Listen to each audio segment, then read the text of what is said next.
नमस्ते दोस्तों, आपका एक बार फिर से एरिचुअल आस्था में स्वागत है। आज के इस वीडियो में हम जानेंगे कि आगे की भागवत गीता के अध्याय 1 का श्लोक 5 और 6 का मतलब। तो चले वीडियो को बिना देरी शुरू करते हैं। श्लोक 5 का विस्तृत व्याख्या। श्लोक दृष्टकेताना काशीराजश्च वीर्यवान पुरुजित कुंती भोजश्च शैब्यश्च नरपुंगवा। अर्थ दृष्टकेतु, चेकितान काशी का पराक्रमी राजा, पुरुजित, कुंतीभोज और शैब्य ये सभी महान योद्धा नरश्रेष्ठ नरपुंगव हैं और अर्जुन की सेना में सम्मिलित हैं। महाभारत युद्ध के आरंभ में कुरुक्षेत्र के मैदान में बोला गया है। यहाँ संजय जो धृतराष्ट्र को युद्ध का पूरा वर्णन दे रहे हैं, कौरव और पांडव पक्ष की सेनाओं के मुख्य योद्धाओं के बारे में बताते हैं। इस श्लोक में विशेष रूप से पांडव पक्ष के कुछ प्रमुख महारथियों और योद्धाओं का उल्लेख किया गया है। यह श्लोक दुर्योधन द्वारा अपने गुरु द्रोणाचार्य को बोला गया है। वह पांडव सेना का गहराई से अवलोकन करते हुए उन्हें पांडव पक्ष के प्रबल योद्धाओं से अवगत कराते हैं। 1. धृष्टकेतु चेदी नरेश थे और राजा शिशुपाल के पुत्र थे। चेदी वंश का यह वीर योद्धा अपने पिता के अन्यायपूर्ण आचरण के विपरीत धर्म का समर्थन करता था। धृष्टकेतु ने पांडवों का साथ देते हुए धर्म युद्ध में भाग लिया। चेकितान पांडवों के प्रति अत्यंत निष्ठावान यदुवंशी योद्धा थे। वे भगवान श्री कृष्ण के भक्त और पांडव सेना के प्रमुख योद्धाओं में से एक थे। उनका योगदान महत्वपूर्ण था क्योंकि वे केवल योगदान नहीं बल्कि सेना को प्रेरित करने वाले साहसी सेनापति भी थे। 3. काशीराज काशी का राजा अपने वीर और तेजस्वी स्वभाव के लिए प्रसिद्ध था। वह अत्यधिक शक्तिशाली और पराक्रमी योद्धा था। उसने अपनी वीरता से युद्ध में पांडव पक्ष को बल प्रदान किया। 4. पुरुजित कुंती के भाई और पांडवों के मामा थे। वे धर्म का साथ देते हुए पांडव पक्ष की सेना में शामिल हुए। उनका योगदान उस परिवार का प्रतीक है जो सच्चाई और धर्म की रक्षा के लिए किसी भी हद तक जाने को तैयार था और स्नेह का परिचय देते हुए पांडवों के लिए युद्ध में भाग लिया। उनकी भक्ति और साहस ने पांडवों को संबल प्रदान किया। 6. शैब्य एक प्रसिद्ध राजा और बहादुर योद्धा थे। वे अपने धर्म के प्रति अडिग थे और सच्चाई के लिए पांडवों का साथ दिया।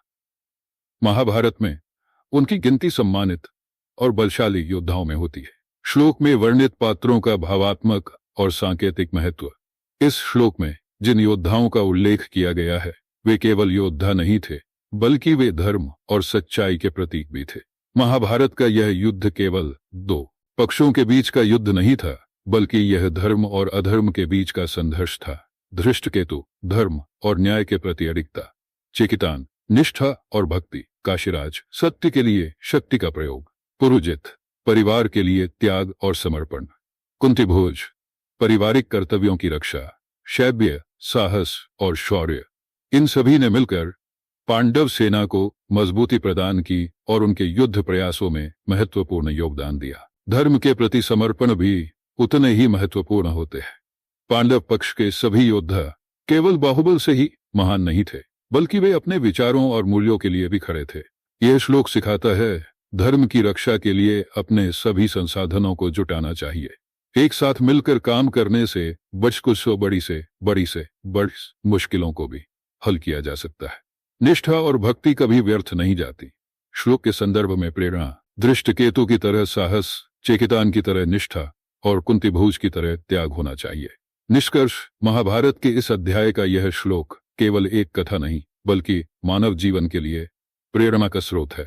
खाटू श्याम जी जैसे चमत्कारिक वीर और महापुरुष भी इसी युद्ध के मुख्य पात्र थे जो दिखाते हैं कि सत्य का रास्ता कठिन हो सकता है लेकिन अंततः जीत सत्य और धर्म की ही होती है।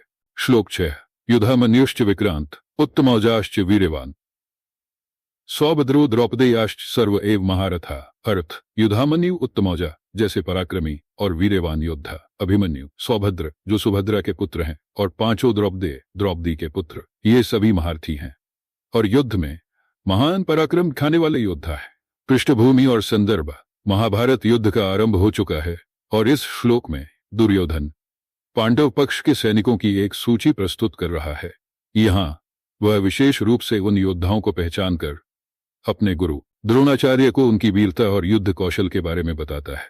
यह श्लोक पांडव पक्ष के महान और असाधारण योद्धाओं का परिचय देता है जो महारथी कहलाते हैं। महारथी का अर्थ है वह योद्धा जो अकेले ही हजारों योद्धाओं से मुकाबला करने की क्षमता रखता हो। मुख्य पात्रों का विस्तृत वर्णन। 1. युधामन्यु। युधामन्यु युधामन्यु युधामन्यु का परिचय। युधामन्यु पांडवों की सेना में एक अद्वितीय योद्धा थे। वह राजा विराट के सैनिक थे और महाभारत युद्ध में अभूतपूर्व साहस दिखाया। मुख्य गुण। युधामन्यु की विशेषता थी उनका रणकौशल और पराक्रम। वे युद्ध के समय बेहद साहसी और निर्भीक थे। योगदान। उन्होंने अर्जुन और अन्य पांडवों की रक्षा के लिए अपने प्राणों की बाजी लगाई। 2. उत्तमौजा। परिचय। उत्तमौजा भी राजा विराट की सेना के वीर और पराक्रमी योद्धा थे। मुख्य गुण। वह अपनी बहादुरी, धैर्य और आक्रामक रणकौशल के लिए प्रसिद्ध थे। योगदान। उन्होंने अर्जुन की रक्षा के लिए अपने अद्वितीय बलिदान दिए। उनकी युद्ध रणनीति और दृढ़ निष्ठा ने पांडव पक्ष को शक्ति प्रदान की। 3. सौभद्र। अभिमन्यु। परिचय। सौभद्र यानी अभिमन्यु पांडवों की ओर से सबसे कम उम्र का योद्धा था। वह अर्जुन और सुभद्रा के पुत्र थे। मुख्य गुण। उनका मुख्य गुण उनका रणकौशल था। वह चक्रव्यूह को भेदने की कला में पारंगत थे। योगदान। महाभारत युद्ध के दौरान अभिमन्यु ने अपनी वीरता से कौरव सेना को घुटनों पर ला दिया। द्रौपदेय। द्रौपदेय। परिचय। द्रौपदी के 5 पुत्र प्रतिविंध्य, सुतसोम, श्रुतकीर्ति, शतनिक और श्रुतसेन, वे 5 महारथी माने जाते थे और पांडवों के रक्त का प्रतिनिधित्व करते थे। मुख्य गुण। द्रौपदियों में प्रत्येक में शौर्य, बल और साहस कूट कूट कर भरा हुआ था। योगदान।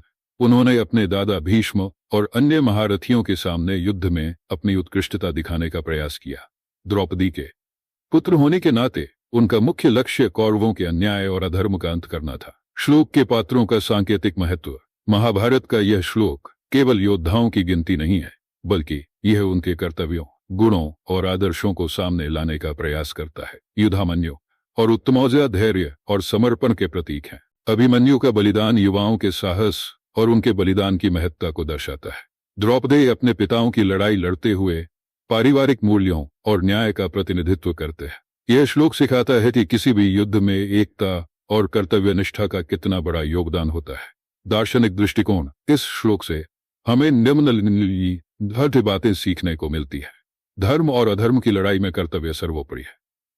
सभी योद्धा, चाहे उनके संबंध और उम्र कुछ भी हो, अपने धर्म की रक्षा के लिए, न्याय के लिए साहस दिखाना अनिवार्य है।